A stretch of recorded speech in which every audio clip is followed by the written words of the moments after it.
सनातन धर्म में ज्योतिर्लिंग को सृष्टि का मूल माना गया है। ये कोई साधारण पत्थर नहीं, बल्कि अनंत ऊर्जा और सृष्टि के आरंभ का प्रतीक है। इसकी कथा बहुत ही गूढ़ और रहस्यमयी है। आइए जानते हैं विस्तार से। एक बार ब्रह्मा और विष्णु के बीच अपनी श्रेष्ठता को लेकर विवाद हो गया। दोनों ये तय नहीं कर पा रहे थे कि उनमें से कौन सबसे महान है। तब उनके सामने एक विशाल अनंत अग्नि स्तंभ ज्योतिर्लिंग प्रकट हुआ, जिसका न तो आदि था और न ही अंत। एक आकाशवाणी हुई जिसमें कहा गया कि जो भी इस स्तंभ का आदि या अंत ढूंढ लेगा वही सबसे श्रेष्ठ माना जाएगा।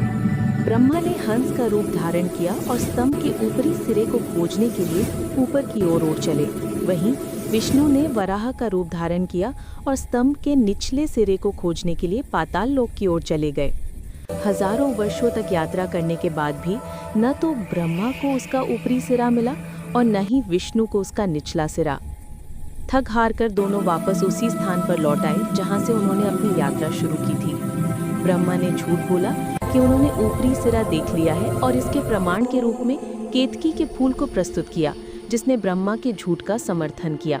लेकिन विष्णु ने अपनी हार स्वीकार कर ली और कहा कि वे अंत नहीं ढूंढ पाए।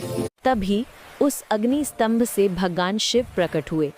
उन्होंने कहा, हे ब्रह्मा, असत्य बोलने के कारण तुम्हारी पूजा पृथ्वी पर उतनी व्यापक रूप से नहीं की जाएगी।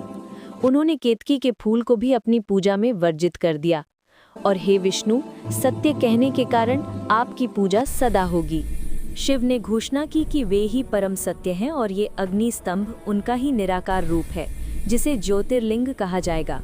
इस घटना के बाद से भगवान शिव के ज्योतिर्लिंगों की पूजा की जाने लगी, जो उनके सर्वोच्च और निराकार स्वरूप का प्रतिनिधित्व करते हैं। भारत में ऐसे 12 प्रमुख ज्योतिर्लिंग हैं, जिनके दर्शन और पूजा का विशेष महत्व है। सोमनाथ, गुजरात; मल्लिकार्जुन, आंध्र प्रदेश; महाकालेश्वर, उज्जैन, मध्य प्रदेश; ओंकारेश्वर, मध्य प्रदेश; केदारनाथ, उत्तराखंड; भीमाशंकर, महाराष्ट्र; काशी विश्वनाथ, वाराणसी, उत्तर प्रदेश; त्र्यंबकेश्वर, नासिक, महाराष्ट्र; वैद्यनाथ, झारखंड; नागेश्वर, द्वारका, गुजरात; रामेश्वरम, तमिलनाडु; घृष्णेश्वर, एलोरा, महाराष्ट्र।